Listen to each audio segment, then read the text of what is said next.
Okay, now more than anything, I want this collar band facing and the collar to be the same size so they lay smooth against each other. When it's all done, I do not want to have a tuck or a pucker or have it pull up or have a ripple in my collar band and have extra fabric. And so I've pressed this down, and I'm now going to take time to come back now and turn under my collar band so that the seam itself barely covers that folded edge, barely covers my seam allowance.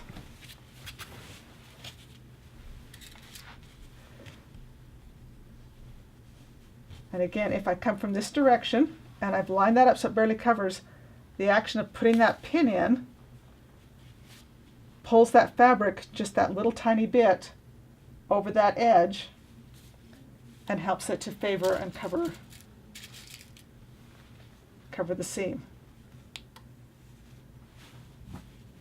Now remember, it hasn't been trimmed yet, and so when I pin this, I may not have as many pins in it as I would have when I sew it, because I'm going to actually press this, take all the pins out and trim it. But I may choose to put as many pins in so that I don't leave a gap and the collar band is allowed to pull or do something different than it would be if it were pinned in place here. Remember, your collar band was favored, and so it is slightly shorter from center front to center front.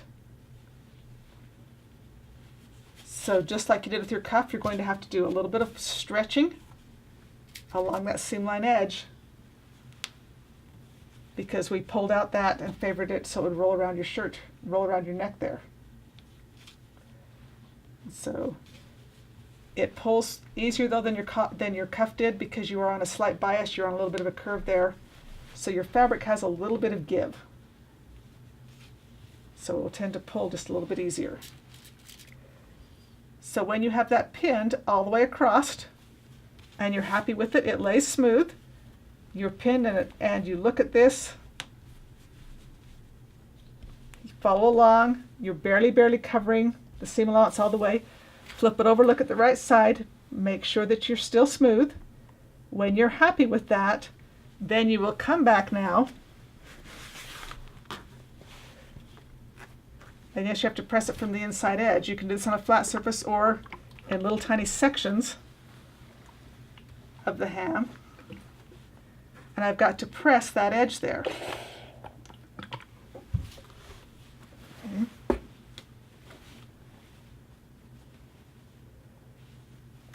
Because we have not yet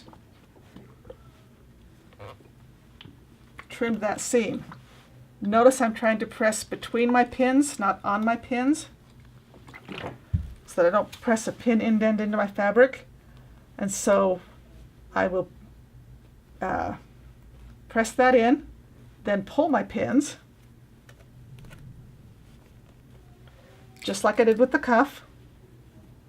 And now I've got an edge there that I will come back with my scissors now, and this seam allowance should be trimmed to 1/4 of an inch from that folded edge.